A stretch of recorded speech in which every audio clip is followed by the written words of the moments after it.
Hi friends, welcome back to our channel. ఈ వీడియోలో అయితే ఇది లార్జ్ సైజ్ బ్లౌజ్ అండి, బోట్ నెక్ బ్లౌజ్ అనమాట. ఇది చెస్ట్ వచ్చేసి 41 ఇంచెస్. ఆల్రెడీ నేను బ్యాక్ పార్ట్ కటింగ్ అయితే పెట్టాను. ఇక్కడ హ్యాంగింగ్స్ అయితే త్రీ స్టెప్స్ పెడదాం అనుకున్నానండి. క్లాత్ అనేది సరిపోలేదు, అవి కూడా అడ్జస్ట్ చేసి పెట్టాను అనమాట. 1 స్టెప్పే పెట్టాను. హ్యాండ్స్కి అయితే చాలా లాంగ్ పడ్డదండి. జాయింట్లు అయితే చాలా క్లాత్ అయితే పట్టింది. ఇక్కడ మొత్తం అడ్జస్ట్ చేసి వేసాననమాట. హ్యాంగింగ్స్కి కూడా క్లాత్ అనేది సరిపోలేదు. 2 హ్యాండ్స్కి అలాగే జాయింట్స్ అయితే పడ్డాయి. అలాగే చిన్న పఫ్ అయితే ఇచ్చాను. 2, 3 అలా ఇచ్చాననమాట. చిన్న పఫ్ ఇచ్చి ఇలా అయితే స్టిచ్చింగ్ చేశాను. ఫ్రంట్ పార్ట్ కటింగ్ నెక్స్ట్ వీడియోలో పెడతానండి.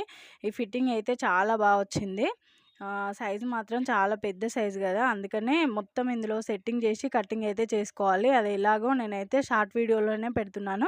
లెంతీ వీడియోస్ ఎక్కువగా చూడడానికి ఇష్టపడట్లేరు కదా, అందుకనే హ్యాండ్స్ అయితే జాయింట్లు పడ్డాయండి. మీటర్ లైనింగ్ అసలు సరిపోదు.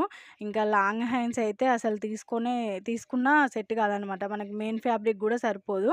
నేనైతే ఇలా జాయింట్లు వేసి స్టిచ్చింగ్ చేశాను. ఇక్కడ ఫ్రంట్ బ్యాక్ తీసాను కదా, ఇక్కడ కనిపిస్తుంది కదా, ఆ క్లాత్ మధ్యలోకి కట్ చేసి మధ్యలో జాయింట్ వేసి స్టిచ్చింగ్ అయితే చేశానన్నమాట. లార్జ్ సైజులో సెట్టింగ్స్ అన్నీ ఈ వీడియోలో అయితే చూపించానండి. ముందు బ్యాక్ పార్ట్ వీడియో ఎవరైనా మిస్ అయితే చూడండి ఫ్రెండ్స్. అలాగే ఫ్రంట్ పార్ట్ నెక్స్ట్ వీడియోలో